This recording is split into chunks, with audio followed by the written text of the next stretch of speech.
Hi everyone, and welcome to the world record for fastest death without conceding in a Hearthstone Battlegrounds game. So of course in this run we use Lich Bazial because of the hero power, which both damages us and gives us more gold to buy demons that will kill us.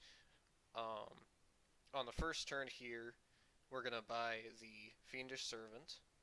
Uh, Fiendish Servant is of course essentially the third best minion available, and so I could have rolled here. The issue is that if you roll here, then you risk floating the rest of your gold on turn one. If you miss on that one as well, then you're not going to be able to buy anything at all turn one, and we really can't afford to just be not buying things because of how little time we actually have to get minions, because we have 4 turns to buy minions on, and so we essentially have a total of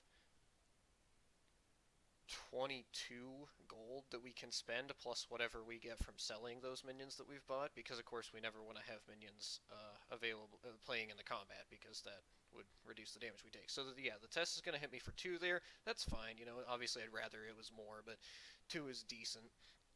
And here I'm going to roll and not take the Fiendish Servant, because there's like no chance that I don't find something I can buy, especially with 2 gold coins in my hand. And on the next roll I hit this insanely lucky 2 things that I want in the 3 minions. So I go ahead and take the Wrathweaver now. Gonna grab the Homunculus next turn as I have it frozen. Now the Shudderwalk, and Shudderwalk can do... It's possible to get hit for a little extra from the Shudderwalk if he's hero powered and played a token generator here. Then I can get a little more damage than I would expect to take. So I'm optimistic going into this. At least it's somebody who has the ability to hit me for more. However, he just doesn't. He has bought a Tidehunter and then just bought another Tidehunter, so he's going to hit me for 3 here, which is a bit of a letdown because, again, this is like the lowest that you can really take.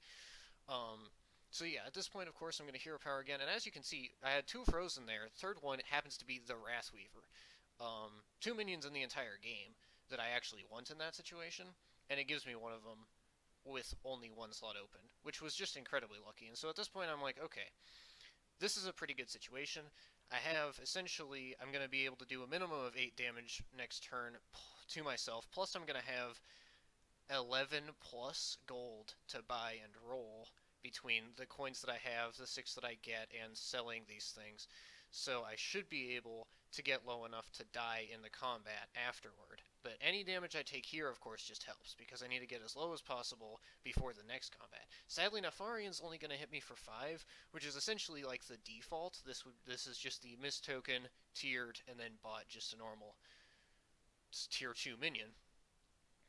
So again, a bit of a letdown. There's not really any extra damage, but this lobby didn't really have heroes who were fantastic for that. So yeah, this is the big turn. I go ahead and hero power, play both my Wrathweavers. I buy this because at least it's 2 damage. Obviously, I'd prefer a Vulgar Homunculus. I have to keep ignoring this triple Wrathweaver because that literally reduces the damage. And then, yeah, here we roll another Homunculus, which is good. And then, yeah, it's just sort of sell and roll and play the coins as fast as possible since the timer's running out, and I do have to sell all of these things as well as getting as low as possible. And then finally here, I get to a Homunculus, but I only have two gold at that point, so I have to sell one of the Wrathweavers in order to buy it and play it for still another 3 damage. And this leaves me at 7, and I feel pretty good about being at 7 going into this final fight, because it's turn 4 of the game. He should be able to do 7. It's Reno, so he doesn't have anything extra, but that should be fine, because like you would expect somebody to have 7. Sure enough, he's managed to get exactly 7. And so I do die there. So that's the story of how you die in less than 4 minutes. Thanks for watching.